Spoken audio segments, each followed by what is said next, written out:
ভোর থেকেই থেমে থেমে বৃষ্টি ঝরে রাজধানীতে।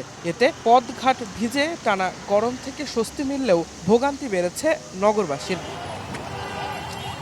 পথে নেমেই বিপত্তিতে পড়েন অফিস যাত্রী আর স্কুল কলেজের শিক্ষার্থীরা। যানজট জলাবদ্ধতা তো আছেই, রাজধানীবাসীর অভিযোগ বাড়তি ভোগান্তি যোগ করেছে যানবাহনের অস্বাভাবিক ভাড়া। কাদা লাগে পায়ে, তারপর আসলে বিভিন্ন বড় যানবাহন যখন যায় তখন পানি ছিটে লাগে গায়ে। সবচেয়ে বেশি হলো দুর্ভোগ পোহাতে যারা কর্মজীবী লোক, তাদের কিন্তু সকালে বের হয়ে কর্ম করতে হয়, কর্মের জন্য বের হতে হয়। বৃষ্টির কারণে অনেকে ঘর থেকে বের না হলেও পেটের দায়ে বের হন খেটে খাওয়া দিন মজুররা। আল্লাহর দান পানি, এটা তো কষ্ট হইবই, মানুষের করার কি আছে। আমাকে দৈনিক রোডে বাইরান লাগে, গাড়ি না চালাইলে ফ্যামিলির খাওয়ার জোটে না। এদিকে আবহাওয়া অফিস বলছে আরো 2 দিন থাকতে পারে বৃষ্টিপাত।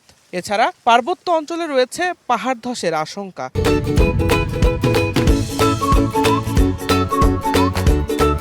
From Nestle.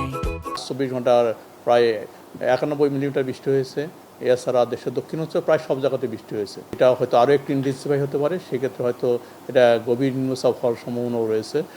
তবে আপাতত এখনও সাইক্লোন হওয়ার ওই ধরনের পসিবিলিটি নেই। নিম্নচাপ ঘনীভূত হওয়ার সম্ভাবনা থাকলেও ঘূর্ণিঝড়ের কোনো আশঙ্কা নেই বলেও জানায় আবহাওয়া অফিস।